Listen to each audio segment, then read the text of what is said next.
പറ പ്രതാപചന്ദ്ര, അന്ന് കഷ്ടിച്ച് ഒരു ലോറി മാത്രമുണ്ടായിരുന്ന തനിക്ക് മണലടിക്കാൻ എത്ര രൂപ കിട്ടുമെന്ന് കൃത്യമായിട്ട് എനിക്ക് പറയാൻ പറ്റും.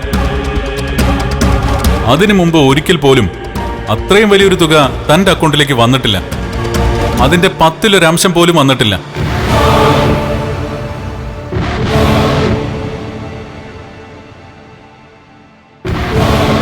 പിന്നെ ആ തുക വാമദേവൻ എന്തിനാ താങ്കൾക്ക് തന്നത്? അതൊരു കൊട്ടേഷൻ ആയിരുന്നില്ലേ?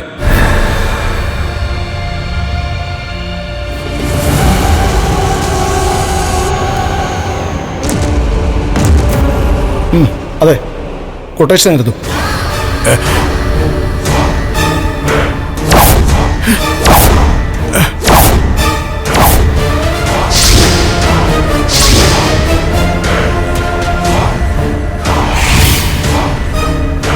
ആരെ കൊല്ലാൻ തന്ന കൊട്ടേഷൻ?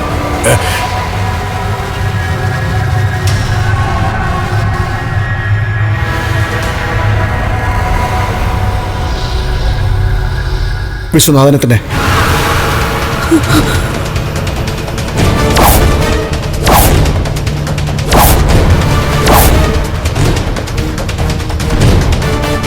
അയ്യോ, യവൻ കളവാ പറയുന്നത്.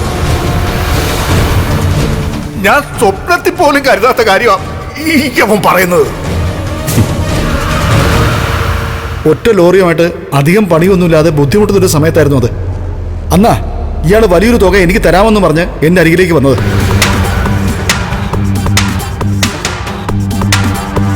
ആദ്യം ഞാനത് വേണ്ടെന്ന് പറഞ്ഞെങ്കിലും പിന്നീട് ഇയാൾ നിർബന്ധിച്ചപ്പോൾ പൈസയോട്ടുള്ള ആർത്തി കൊണ്ട് ഞാൻ ആ അഡ്വാൻസ് വാങ്ങി. എന്നിട്ട് കൃത്യം നടത്തുകയും ചെയ്തു.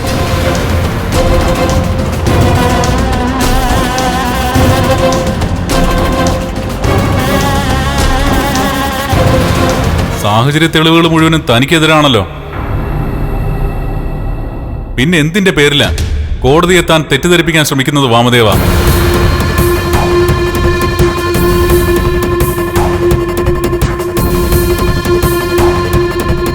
മൈലോഡ്, ഞാൻ വക്കീലിന്റെ കുപ്പായം അണിയുന്നത് ഇത് 2ാമത്തെ തവണയാ. വളരെ കുറച്ച് ദിവസങ്ങൾ മാത്രമേ ഞാൻ കോടതിയിൽ വന്നിട്ടുള്ളൂ.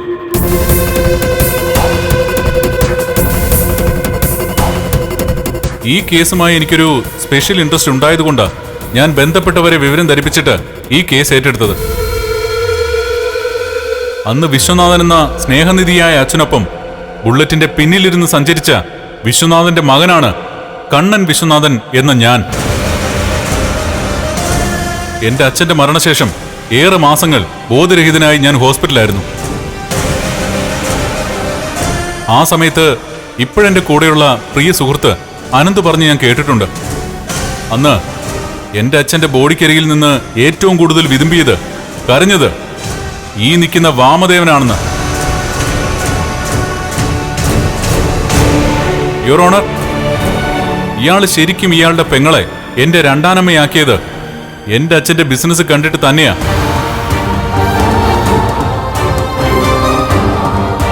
കമലേശ്വരം കൺസ്ട്രക്ഷൻ കമ്പനിയിൽ പിടിമുറുക്കാൻ വേണ്ടിയിട്ടാ ഇയാൾ അങ്ങനെ ഒരു നല്ല കാര്യം ചെയ്ത.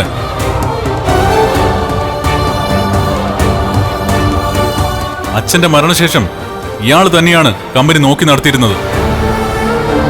പിന്നീട് ഞാൻ മുതിർന്ന ശേഷവും കൺസ്ട്രക്ഷന്റെ എല്ലാ കാര്യങ്ങളും ഏൽപ്പിച്ചിരുന്നത് ഇയാളെ തന്നെയാണ്.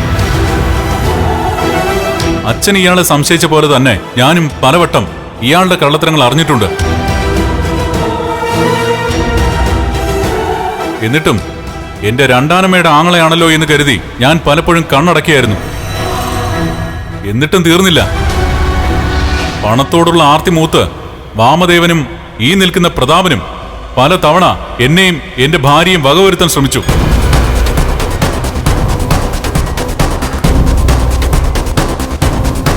പ്രതാപൻ അന്ന് കൊട്ടേഷൻ കൊടുത്തതുപോലെ തന്നെ ഇവർ രണ്ടുപേരും എന്റെയും എന്റെ ഭാര്യയുടെയും തലയ്ക്ക് വില പറഞ്ഞു. അവിടുന്നൊക്കെ ഭാഗ്യം കൊണ്ടാ ഞാനും ഇപ്പൊ ഹോസ്പിറ്റലിൽ ഡെലിവറി കഴിഞ്ഞ് നടക്കുന്ന എന്റെ ഭാര്യയെ രക്ഷപ്പെട്ടത്. അന്യന്റെ ചങ്കർത്തിട്ട് സമ്പാദിക്കുന്ന പണം എന്നും നിലനിൽക്കുമെന്ന് ചിന്തിക്കുന്ന ചില സാത്താൻ കൂടിയ മനുഷ്യരുണ്ട്. അവര് മരിക്കാൻ കിടക്കുമ്പോഴും തന്റെ സമ്പാദ്യത്തെ പറ്റിയായിരിക്കും അധികവും ചിന്തിക്കുന്നത്. ആ ഗണത്തിൽപ്പെട്ട അസുരന്മാരാ ഈ നിൽക്കുന്ന വാമദേവനും പ്രതാപനും.